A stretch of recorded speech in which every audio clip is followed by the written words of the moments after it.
Assalamualaikum warahmatullahi wabarakatuh. Kami dari kelompok 13, kelas 2025A, Prodi PGSD. Di sini kami akan mempresentasikan Tentang konsep dasar kesulitan belajar anak dalam akademik.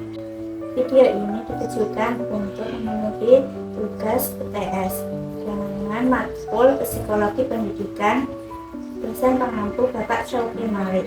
Sebelumnya, perkenalkan nama saya Rika Gusti Ayunda dengan NIM 251117444011. Dan saya Tata Alvina Nahil Oya dengan NIM 251117444032.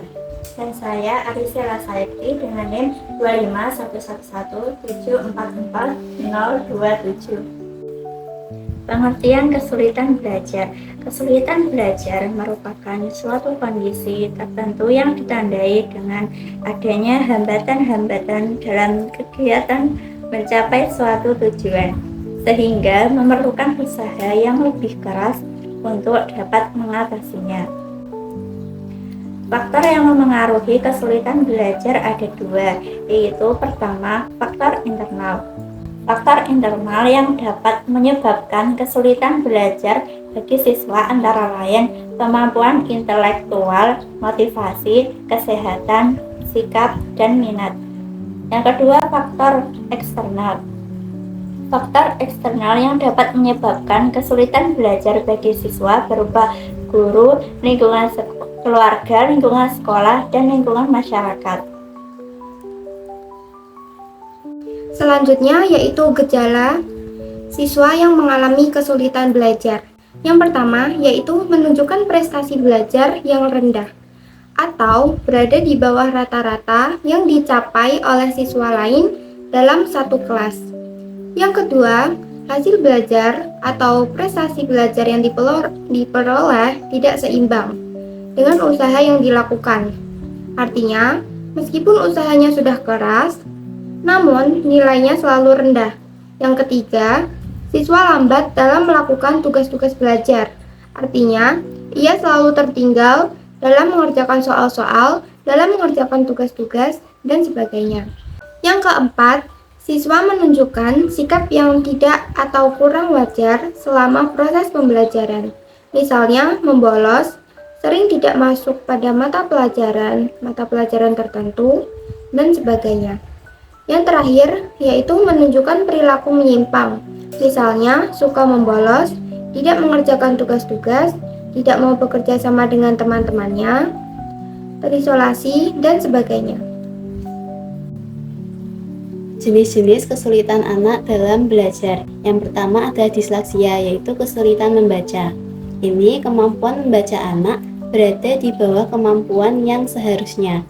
Dengan mempertimbangkan tingkat inteligensi, usia, dan pendidikannya. Yang kedua ada diskalkulia, yaitu gangguan dalam menghitung. Terbagi menjadi bentuk kesulitan berhitung atau counting dan kesulitan kalkulasi atau calculating. Anak tersebut akan menunjukkan kesulitan dalam memahami proses-proses matematis. Biasanya ditandai dengan kesulitan belajar dan mengerjakan tugas yang melibatkan angka atau simbol matematis. Yang ketiga ada disgrafia, yaitu kesulitan dalam menulis. Gangguan saraf yang membuat anak sulit menulis karena kesulitan itu mengkoordinasikan ingatan dan gerak otot, bukan karena malas atau kurang cerdas. Selanjutnya ada juga dampak dalam kesulitan belajar anak. Yang pertama, kesulitan belajar dapat menghambat pertumbuhan dan perkembangan peserta didik. Yang kedua, interaksi sosial peserta didik dengan lingkungan dan teman sebaya menjadi terganggu. Yang ketiga, peserta didik mudah merasa frustasi dan kehilangan kepercayaan dirinya. Keempat, mereka sering menilai dirinya sendiri itu bodoh, lambat, ataupun berbeda dari teman-temannya. Yang kelima, timbul perasaan malu, rendah diri, tegang, serta perilaku nakal yang agresif, impulsif, atau juga menarik diri. Yang keenam, menjadi sasaran kemarahan atau kekecewaan orang tua karena sering gagal dalam belajar. Solusi yang bisa diterapkan untuk siswa yang kesulitan belajar yang pertama, yaitu siswa hendaknya memiliki motivasi belajar yang tinggi. Yang kedua, siswa hendaknya mendengarkan penjelasan guru dengan baik saat proses pembelajaran. Yang ketiga, guru harus mempunyai atau memiliki metode mengajar yang bervariasi agar siswa lebih termotivasi dan tidak jenuh ketika belajar di kelas. Dan yang terakhir, keluarga harus bisa memberi perhatian dan memantau perkembangan anak dalam belajar, serta menciptakan suasana rumah yang tenang dan kondusif, sehingga anak akan lebih giat dalam belajar.